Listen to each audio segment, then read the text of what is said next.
ચલો સ્ટેટમાં આપણે નિયત સંબંધાંક ચાલતું હતું એમાં આપણે 3.1 ના બે દાખલા ગણ્યા હતા, પહેલો ને બીજો. ત્રીજો ને ચોથો દાખલો તમારે જાતે ગણવાનો છે 3.1 નો. હું ચાલુ કરું છું 3.2. રવિવારની પરીક્ષામાં જેટલું ચલાવ્યું હશે એટલું પૂછાશે, લગભગ 3.1 અને 2 પતી જશે રવિવાર પહેલા, બરાબર. તો હવે 3.2 નો પહેલો દાખલો. નિયમ એના એક તમને ખબર હશે, લાંબો સમય થઈ ગયો સ્ટેટ ભણે તો કહી દઉં કે પહેલા x બાર અને y બાર શોધવાનું, એના ઉપરથી સૂત્ર નક્કી થાય, સૂત્ર ઉપરથી ટેબલ નક્કી થાય, ટેબલ ઉપરથી a મળે, સોરી d મળે, a મળે અને નંબર 6 y કેપ મળે, બરાબર. આ 6 સ્ટેપ થી દાખલો પૂરો થાય.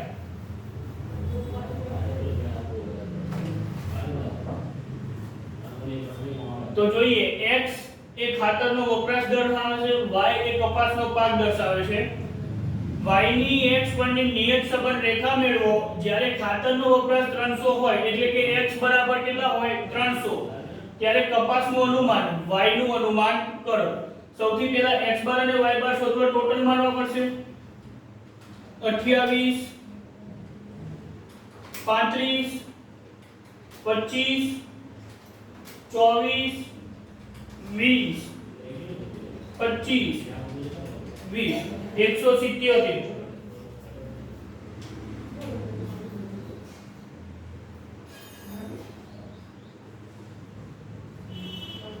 બરાબર. તો એના ઉપરથી શું મળશે? x બાર sigma x upon n 177 upon n કેટલા 1 2 3 4 5 6 ને 7. તો 177 ભાગ્યા 7 25.29.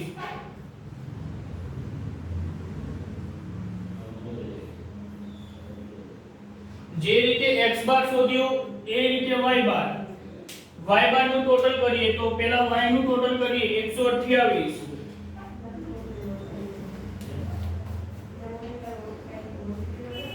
140 115 120 105 122 અને 100 830.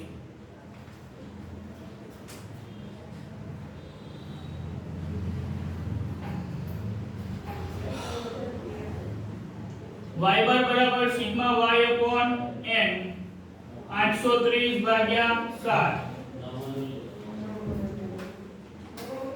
118.57.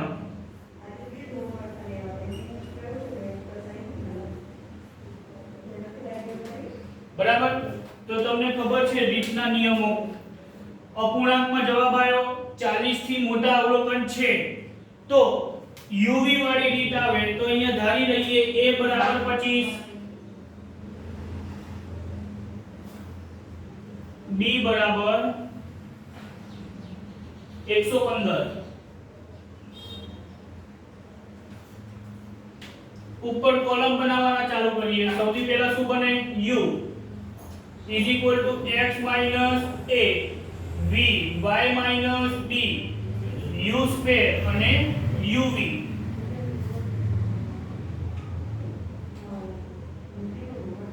બરાબર. તો આ જે તમે કોલમ બનાવ્યા, જો તમને પહેલા કહી દઉં, તમને જ્યારે પરીક્ષામાં પૂછે ત્યારે આ લખવાની જરૂર નથી, x a અને y b. હું ભલે લખતો, બરાબર. તમારે ખાલી u v u સ્ક્વેર ને uv આટલું જ લખવાનું. ચલો તો a બરાબર કેટલા લીધા છે? 25. b બરાબર 115. માઈનસ કરી કોલમ બનાવીએ.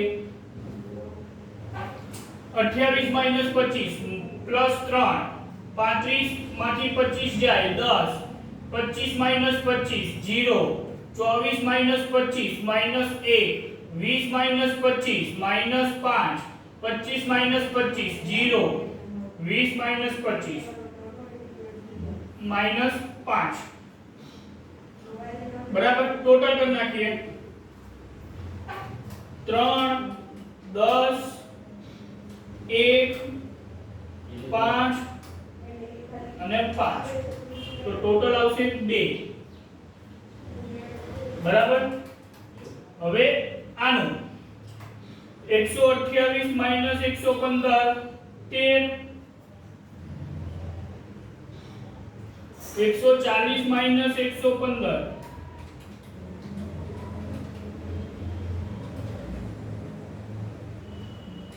128 માઈનસ 115 તે પછી 140 બરાબર 25 115 બરાબર 0 120 બરાબર 5 105 બરાબર માઈનસ 10 122 બરાબર 7 અને 100 બરાબર માઈનસ 15 છેલ્લે જીટી ની સ્વિચ 25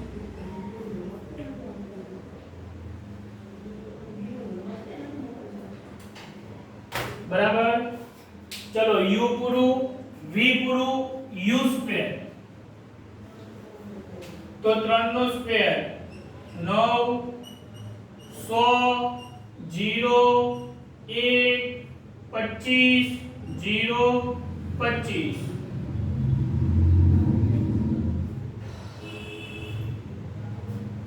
160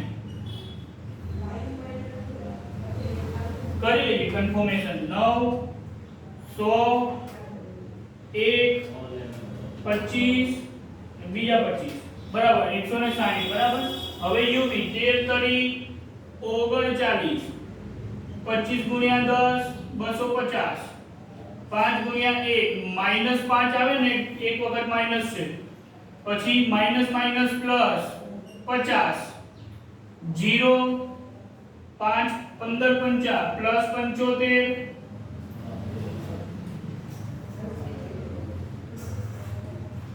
તો 39 પ્લસ 250 માઈનસ 5 પ્લસ 50 પ્લસ 75 409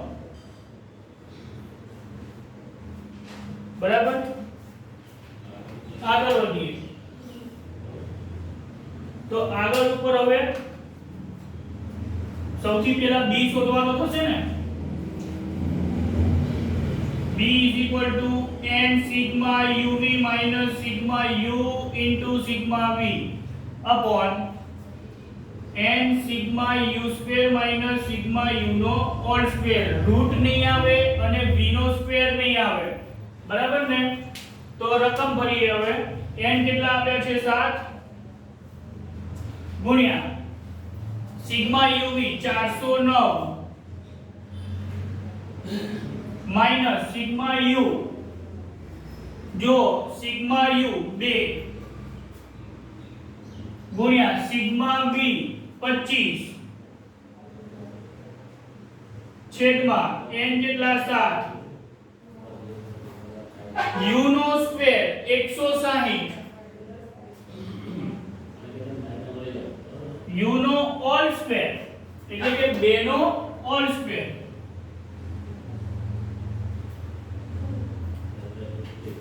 7 ગુણ્યા 409 28 63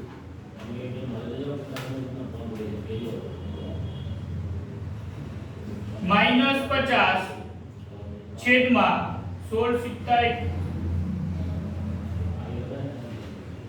112 1120 માઈનસ 4 તો આ થશે 28 63 માઈનસ 50 28 13 છેદમાં 11 16 2.52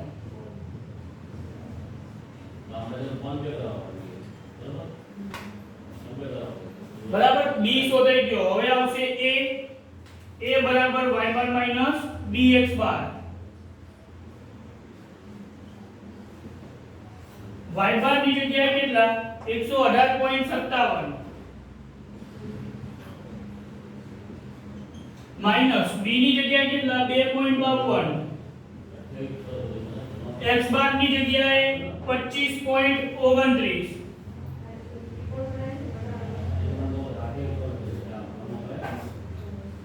चलो 25.29 गुणिया 2.52 63.73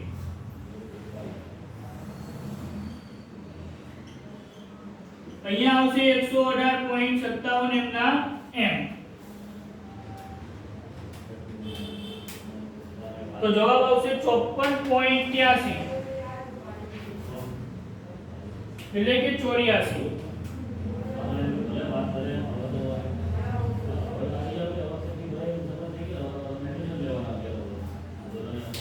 એ પૂરું હવે શું આવશે y કેપ તો લખાશે શું y ની x પરની નિયત સંબંધ રેખા નું અન્વયોજન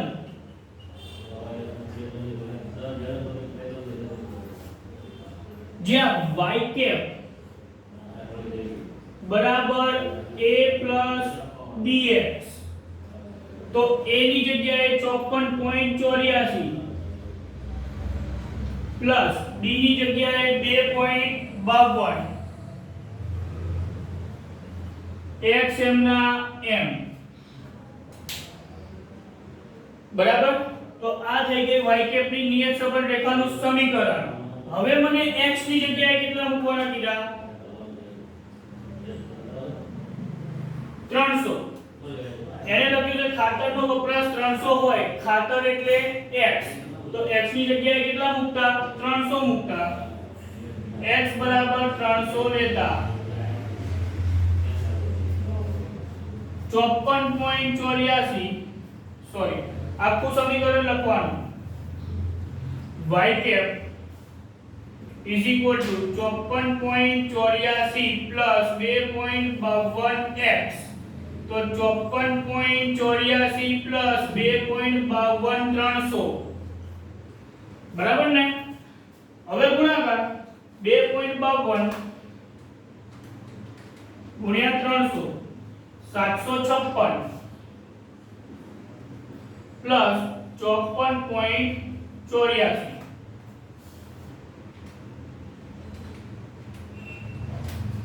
810.84 આ આવી ગયો એનો જવાબ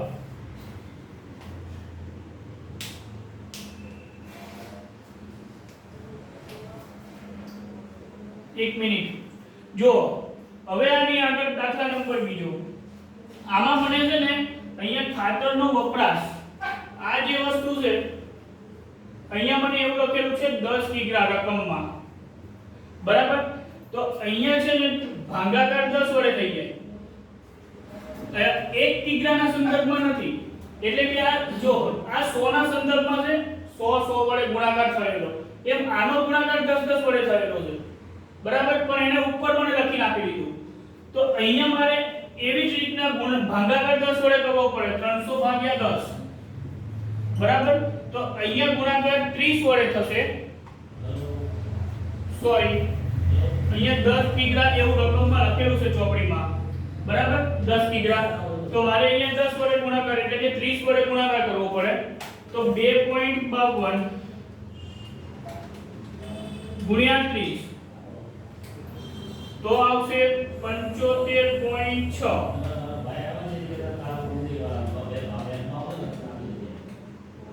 તો હવે 54.84 પ્લસ 75.6 130.44 આ આવી ગયો સાચો જવાબ આમાં ધ્યાન રાખજો મારે થઈ એવું તમારે ના થાય અહીંયા તમારે 10 કિગ્રા આપ્યા હોય તો x ને 10 વડે ભાગવાના અહીંયા 100 કિગ્રા આપ્યા હોય તો x ને 100 વડે ભાગવાના અહીંયા જે વસ્તુ આપેલી હોય એકમમાં એટલા વડે આનો ભાગાકાર કરી પછી મૂકવાનું થાય જો અહીંયા એકમ જ ના આપ્યો હોય તો આ જે રકમ છે એ સીધી ત્યાં મૂકી દેવાની બરાબર તો આ એક એવો દાખલો હતો જેમાં આપણે સિવાય અને cx નો ઉપયોગ નથી કર્યો હવે આ સિવાય અને cx શું છે તો એક ગુણધર્મ લખો આની પછીનો દાખલો એવો આવશે આપણા ગુણધર્મ મેં ચલાયા ત્યારે કંઈક મેં આવું કીધું હતું કે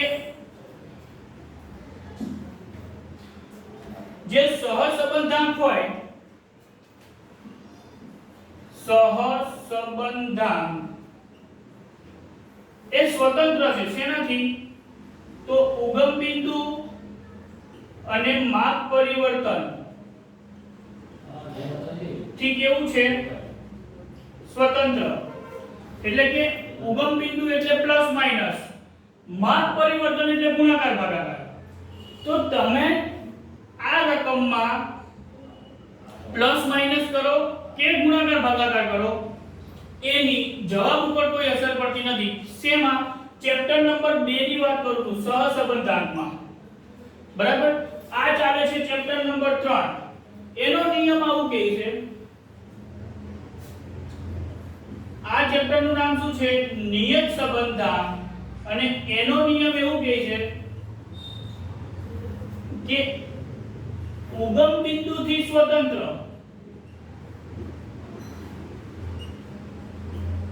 પણ માપ પરિવર્તન થી સ્વતંત્ર નથી. તો હવે આ નિયમનો દાખલો ભણવાનો થશે. ઉગમ બિંદુથી સ્વતંત્ર આપણે ભણી ગયા. જુઓ, ઉગમ બિંદુ એટલે પ્લસ માઈનસ. આપણે રકમમાં આ જે રકમ હતી એમાં મેં 25 માઈનસ કર્યા. બરાબર? તો એની જવાબ ઉપર કોઈ અસર થાય નહીં. આ એવું કહેવા માંગે છે ઉગમ બિંદુથી સ્વતંત્ર. એનાથી પ્લસ માઈનસ ની જવાબ ઉપર કોઈ અસર થતી નથી, પણ માપ પરિવર્તનથી સ્વતંત્ર નથી. તો હવે એવો દાખલો ભણવાનો છે જે માપ પરિવર્તન ગુણાકાર ભાગાકાર કરવો પડે. ટૂંકમાં કહું તો આપણે સહસંબંધાંકમાં એક કોમન કાઢવાનો દાખલો જોયો તો જેમાં 0.5 કોમન નીકળતા હતા. એના વડે ભાગાકાર કર્યો તો, 2 વડે ગુણાકાર કર્યો તો, આવી રીતના 2 ગુણ્યા y b કરેલું હતું એકમાં. બરાબર? તો આ ગુણાકાર થયો. તો આવું જ્યારે પદ આવે એનાથી નિયત સંબંધાંક સ્વતંત્ર નથી. એ વખતે શું કરવાનું? હવે એ શીખીએ.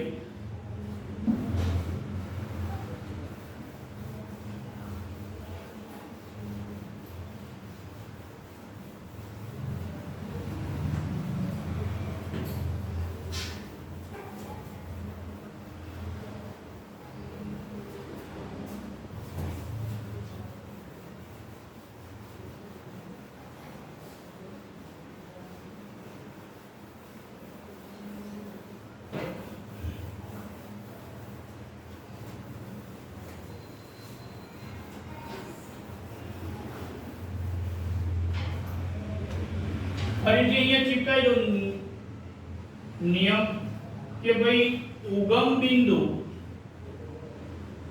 થી સ્વતંત્ર છે પણ માપ પરિવર્તન થી સ્વતંત્ર નથી. બરાબર?